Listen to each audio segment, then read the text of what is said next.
Hello guys, this is Sir Mars and you are watching Lectures ni Sir Mars. So in this video, ang ating lecture ay tungkol sa pagkuha ng distance between two points in space. Okay, so this is still under sa subject na analytic geometry. Okay, so let us now begin by presenting the formula for computing the distance between the 2 points in space. So for example, we have here point 1, okay? And the coordinate of point 1 is x1, y1, and z1. So take note, we are talking about the space, guys, no? So space coordinate system tayo. So in other words, we have three axes here.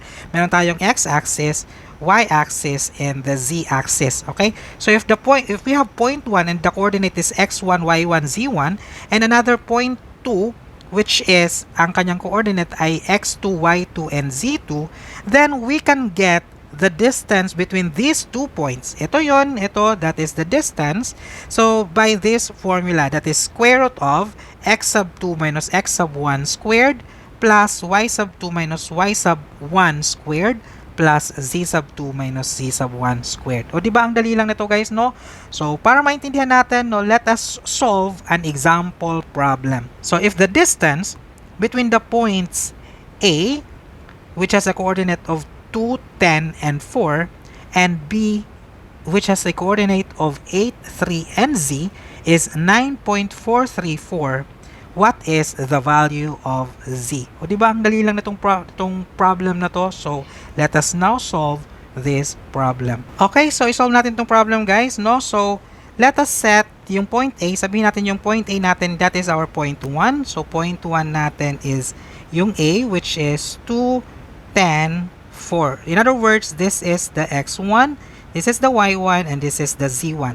And then our point 2 is yung ating point B, which is 8, 3, and then z. So this is our x2, this is our y2, and this is our z2. Okay? So again, our formula is simply the distance is equal to square root of x sub 2 minus x sub 1 squared plus y sub 2 minus y sub 1 squared plus z sub 2 minus z sub 1 squared. Okay? So the distance is already given sa ating problem and that is 9.434.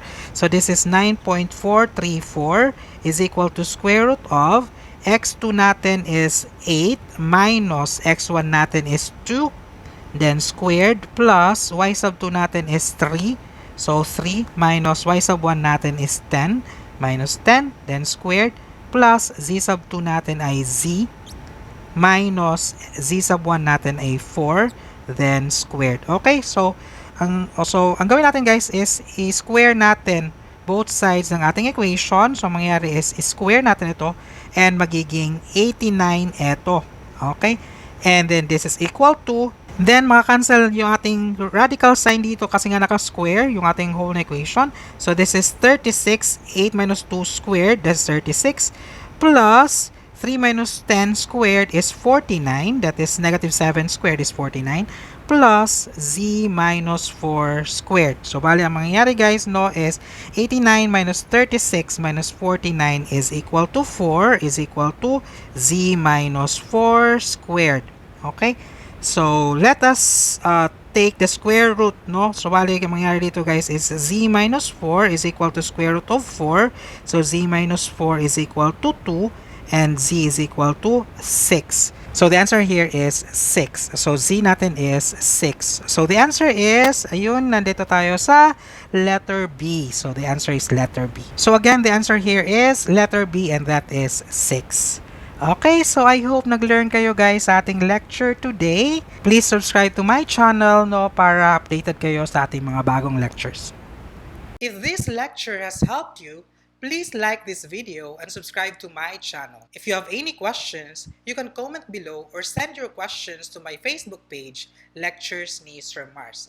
I will paste the link in the video description. You can also download the PDF of my lectures and PDF references for civil engineering by visiting my site. The link is also in the video description. Thank you again guys. Once again, this is Sir Mars and see you in the next lecture.